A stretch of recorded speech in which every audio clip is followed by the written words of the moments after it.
everyone, welcome back to my channel. I am Shrima Vijay Bhavi, a first year medical student at Grand Government Medical College, Mumbai. So, सबसे पहले before starting this video, I would like to thank each and everyone for my achievement, my first milestone. That is, I have achieved 100 subscribers on my channel, and I'm very much thankful for each and everyone who have subscribed to my channel. If you have not yet subscribed to my channel, please do subscribe and like and share this video, because this video is going to be my honest review of how these 2 months of my medical journey was and how it felt. अब पहली बात होती है कि इतने 2 month it is not that big duration, but हाँ, ये 2 month में मैंने बहुत कुछ एक्सपीरियंस किया है. मैंने 2 कॉन्ट्रास्टिंग थे मेरे 2 मंथ्स. फर्स्ट एक मंथ जो था वो डिफरेंट था, मेरा सेकेंड जो मंथ था वो डिफरेंट था. बिकॉज फर्स्ट मंथ में I was travelling, I was a pure localite, क्योंकि तब हॉस्टल नहीं मिला था. And after 1 month, the last month I got my hostel. So वो completely different था. एक चीज़ मुझे इस सब में जो कॉमन लगी वो थी बीइंग एक्सट्रोवर्ट. यहाँ पे इन मेडिकल फील्ड होना बहुत ज़्यादा इंपॉर्टेंट है, क्योंकि उससे ही आपके ज़्यादा से ज़्यादा कॉन्टैक्ट्स बनते हैं, ज़्यादा से ज़्यादा फ्रेंड्स बनते हैं. जैसे मैं लोकलाइट थी तो मेरी इतनी पहचान नहीं थी उस टाइम, बहुत शाय भी फील करती थी बात करने के लिए. But as soon as I joined hostel, मैं वैसे ही ज़्यादा से ज़्यादा लोगों से बात करना शुरू की. I started being open, I started being approachable to people, so that people feel free to talk to me. So वो है चीज़. अभी मूविंग ऑन, ये तो मेरा पर्सनल लाइफ था कि मेरा फ्रेंड सर्कल कैसा था. My friend circle is very good right now. बहुत सारे अच्छे दोस्त मिले मुझे, बहुत सारे लोगों से मेरी पहचान हुई, we talk.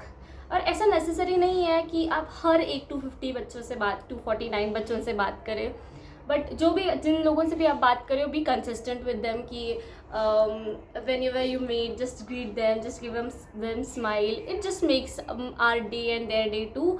And next thing, अभी moving on to academics.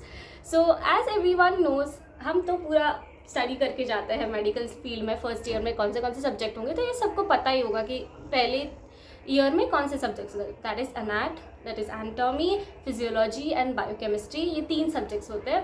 Biochemistry is quite similar to that what we have learned, chemistry से रिलेटेड, बस उसमें मेटाबॉलिज्म हो जाता है, उसमें केमिस्ट्री आ जाती है. और फिजियोलॉजी तो हमने जो 12th में पढ़ा है उसका 11th में पढ़ा था फिजियो, उसका थोड़ा एडवांस वर्जन होता है, थोड़ा नहीं बहुत एडवांस वर्जन होता है. And Annette is also different. तो एक चीज़ है यहाँ पे, अगर मैं ऑनेस्टली बात करने चाहूँ इस पे, कि आपको फिगर आउट करने में कि ये पढ़ना कैसा है, it takes lot of time. और जब तक आप वो फिगर आउट कर लेते हो कि आपको पढ़ना कैसे है, आपका आधा पोर्शन निकल जाता है पानी में. So this is what happens. और ये मेरे साथ हो रहा है, हो चुका है भी मैं बोलूँगी. क्योंकि क्या होता है, आप जब भी आप ट्राई करते हो कि अभी मुझे नहीं समझ रहा है, अभी मैं इस सबके साथ कैसे कोप अप करूँ, के लिए बहुत नया टाइम टेबल हो जाता है. 9 to 5 कंटिन्यूसली पढ़ रहे हो, कॉलेज में हो पर्टिकुलरली, उसके बाद तुमको पढ़ना है.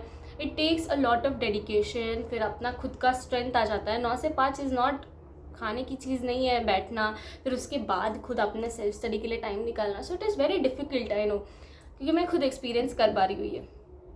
तो इसकी वजह से फिगर आउट करने में बहुत टाइम जाता है, अपने स्टडीज़ के लिए कम टाइम मिलता है. तो इट इज़ वेरी इंपॉर्टेंट कि उसमें टाइम मैनेजमेंट सीखें हम लोग. तो टाइम मैनेजमेंट कैसे करना है, पढ़ना कैसे है, कहाँ से पढ़ना है, ये सारी चीज़ें. तो वो सारा फिगर आउट करने में बहुत लेट होता है. और एक बात लास्ट में कॉमन हो जाती है इस पॉइंट ऑफ टाइम पे, हर एक की ज़ुबान पे होगा कि मेरा सिलेबस ख़त्म नहीं हो रहा है, मुझसे पढ़ाई नहीं हो पा रही है. And this is very true. पढ़ाई नहीं हो पा रही है क्योंकि ये बहुत इंटायरली डिफरेंट चीज़ है मेडिकल थिंग. और ये सारी चीज़ें 9 to 5 करना, फिर उसके बाद ये सब एडजस्टमेंट करके सब अपनी पढ़ाई कंप्लीट करना, तो उसमें बहुत सारी चीज़ें पीछे पड़ जाती है. और उसकी वजह से पानी में चला जाता है सारा सिलेबस. और उसके साथ साथ एग्ज़ाम्स भी आ जाती है. That gives you another level of trauma, क्योंकि वो एग्ज़ाम्स बस आपको 10 मार्क की एग्ज़ाम होती है, उसके लिए सिलेबस बहुत होता है, you need to complete everything and you don't know what important thing it is. आपको लगेगा कि हर एक चीज़ इसमें इंपॉर्टेंट है तो हमको सब कुछ पढ़ना पड़ेगा, एंड दैट इज़ ट्रू। आपको नहीं पता एक पेपर कहाँ से आने वाला है। इसमें ऐसे हॉट क्वेश्चंस या हॉट टॉपिक्स नहीं होते जहाँ से वो क्वेश्चन आने की प्रोबेबिलिटीज़ ज़्यादा होती है। जैसे अगर 10 मार्क का पेपर है तो आपको लिटरली पूरा लोअर लिम आ जाएगा, उसमें मसल्स, नर्व सप्लाई, एनाटॉमी में बात करूँ तो ऐसे फिजियोलॉजी में पूरा जनरल एनाट, हेमाटोलॉजी, ये सब हो जाता है। और एक बात है इसमें कि क्या होता है, फिजियोलॉजी की मैं अगर बात करूँ एग्जाम्पल की तरह, आपका एक चीज़ ऐसा फिजियो है तो फिजियो चलेगा ऐसा नहीं होता। फिजियो में बहुत सारे अलग अलग यूनिट्स रहते हैं, जैसे रेस्पिरेटरी हो गया, सीएनएस हो गया, फिर जनरल हो गया, हेमाट हो गया, ये सारे साइमल्टेनियसली चलते हैं। यू नेवर नो कि अभी लिटरली कौन सा ख़त्म हो रहा है, कौन सा शुरू हो रहा है, आपका सारा पेस ख़राब हो जाता है। तो इसमें एक बात होती है कि हमें ना अपने पेस से चलना पड़ता है। इसमें टीचर्स का सिलेबस बहुत पहले ख़त्म हो जाएगा, बट तुम्हारा सिलेबस शुरू भी नहीं होगा, ये होता है हमारी, मतलब ऐसी हालत हो जाती है अपनी। सो ये है एकेडमिक चीज़ें। तो बहुत सारे कुछ साइमल्टेनियसली चल रहा होता है, सो यू डोंट नो कि हम कहाँ से स्टार्ट करें या कहाँ ख़त्म करें, क्या चल रहा है क्लास में, ये सारी चीज़ें। फिर बाद में आता है अटेंडेंस।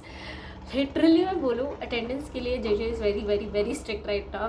अटेंडेंस इज़ वेरी मतलब मस्ट हो चुका है, सब जगह पे अटेंडेंस ले लेते हैं।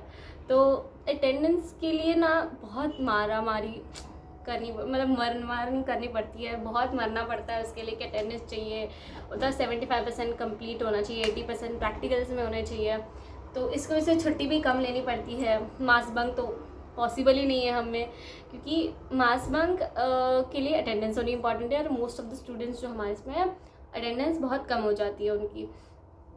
तो उसकी वजह से मास बंक, टीचर्स भी बहुत रेजिस्ट करते हैं बच्चों को मत करो, क्योंकि आपका वो पोर्शन हो जाए वो पीछे पड़ जाएगा। सो वो सारे हैं। अटेंडेंस बहुत बहुत मुश्किल से मिलती है तुम लोगों को। You need to attend all 9 to 5 के lectures and practicals to get that 75%। So attendance is मतलब अभी यहाँ पे आके पता चलता है अटेंडेंस कितनी इंपॉर्टेंट है, कि हम कॉलेज बस अटेंडेंस के लिए जाते हैं। तो that is important, like that is the most primary thing that has happened to us during this medical life. फिर अगर बात करने जाए तो senior interactions. Okay, senior interactions को मतलब कहते हैं कि सीनियर्स कहते नहीं है, I would like to say that seniors are very very very nice, very frank to us. Particularly अगर मैं बात करूँ लोकलाइट सीनियर्स की, क्योंकि उनके साथ ही हमारा इंटरेक्शन होता है। मैं लोकलाइट हूँ, तो लोकलाइट सीनियर्स को वो ही लोग हमें एड्रेस करते हैं। तो हमें वो क्या करते हैं, हमें बताते हैं कि एकेडमिकली तुम्हें क्या करना चाहिए, तुम्हें कौन से चीज़ें पता होनी चाहिए, कौन से बुक्स तुम्हें रेफ़र करनी है, सब चीज़ें आपको वो सिंप्लीफाई करके देंगे। सो वो है चीज़, वो आपको गाइड करेंगे, आपको हेल्प करेंगे, आपको बताएंगे लिटरली कि क्या करना है, कैसे करना है। और वो भी बताएंगे कि ना लिटरली आपको घूमना है फर्स्ट ईयर में, आपको आपके फ्रेंड्स के साथ जाना है। मैंने भी बहुत घूमा लिटरली, मैं बोलूँगी पूरा दिसंबर मैंने हर सैटरडे संडे में कभी हॉस्टल पे रही नहीं, अपने दोस्तों के साथ घूमने चली गई हूँ। Because that makes you more close to them, that makes you explore. और आपको ऐसा नहीं फील होगा लास्ट में कि you have missed out most part of your life. So that is important कि घूमना है, बट उसके साथ पढ़ाई भी मैनेज करनी है। सो इट इज़ ऐसा है, उन्होंने बोला है हमें कि घूमो, तो हम भी घूम रहे हैं, हम भी एक्सप्लोर कर रहे हैं अपने फ्रेंड्स के साथ मुंबई। बीइंग अ लोकलाइट मैंने इतनी सारी ऐसी जगह नहीं देखी थी जो अब मैंने अपने फ्रेंड्स के साथ एक्सप्लोर की है। सो वो एक पॉइंट है जहाँ पे आई फील कि भाई मुंबई आके वो चीज़ जो मुझे करनी थी, जो है घूमना, बहुत सारा घूमना, वो मैंने कर तो नहीं लिया है completely, but most of the part तो कम्प्लीट कर लिया। ओके, सो ये था मेरा सीनियर्स के साथ इंटरेक्शन कैसा था, मेरा एकेडमिक्स कैसे थे, मेरे पर्सनल लाइफ कैसी थी वहाँ पे। सो ये ऐसा इन शॉर्ट में बताऊँगी तो मेडिकल लाइफ एक ऐसी लाइफ है जो वर्थ जीनी होती है। जो पीरियड में आप जब पढ़ रहे होते हैं नीट के लिए पर्टिकुलरली, और फिर आप सोचते हैं कि मेडिकल लाइफ हो, ऐसी हो वैसी हो, वो ना लिटरली कंप्लीट हो जाती है। बट स्टार्टिंग में ना आपको बहुत ऐसा धक्का दे देंगे क्योंकि जल्दी से इंटरनल स्टार्ट कर देंगे, क्योंकि 15 जान को हमारे इंटरनल्स होने वाले हैं अभी। तो इसकी वजह से ऐसा है कि एकेडमिक अभी स्टार्ट हुआ है, एग्ज़ाम्स भी अभी आ गए, तो ये तो है। बट बिसाइड दिस हमारे यहाँ पे एक फेस्ट भी हुआ था ऑक्सेसिस नाम से। ऑक्सेसिस is the most popular event, that is academic event होता है, जहाँ पे फर्स्ट ईयर का तो कुछ काम है नहीं वहाँ पे, but still you have an opportunity to just indulge with your seniors to get to know that process everything. But as in localite, मैं तो लोकलाइट थी तो मैं तो नहीं कर पाई, क्योंकि वो कभी भी बुलाते हैं आप लोगों को फॉर हेल्प फॉर एनीथिंग। सो उस टाइम तो मैं नहीं थी, तो मैंने उसका एक्सपीरियंस तो है नहीं मुझे ऑक्सेसिस कैसे हुआ, but most of my friends were a part of it. तो इससे बहुत सारी चीज़ें उन्होंने देखी, मैंने उनकी स्टोरीज देखी उस पर। So it was a event to be attended, जो मैंने नहीं किया। I think I missed out. So ये इवेंट है। अभी हमारे जो मेन इवेंट्स होंगे, आई फील सो इंटरनल्स के बाद स्टार्ट होंगे, क्योंकि तभी बहुत सारे फेस्टिवल्स भी आते हैं, उसके बाद हमारे एग्ज़ाम्स भी हो गए होते हैं। सो ऐसी थोड़ी थोड़ी चीज़ें होंगी, तो उस time I will make sure कि वो सारी चीज़ें मैं रिकॉर्ड करूँ, मैं पोस्ट करूँ, क्योंकि मुझे सारी चीज़ों को रिकॉर्ड करना बहुत पसंद है। बिकॉज वो मेमोरीज होती है जो क्रिएट करके अपने पास अच्छे से रखनी होती है। So this is what I feel. So if you like this video, if you liked my review, please like, share and comment, and subscribe to my channel if you have not yet subscribed. And till then, keep watching, keep learning. Bye bye.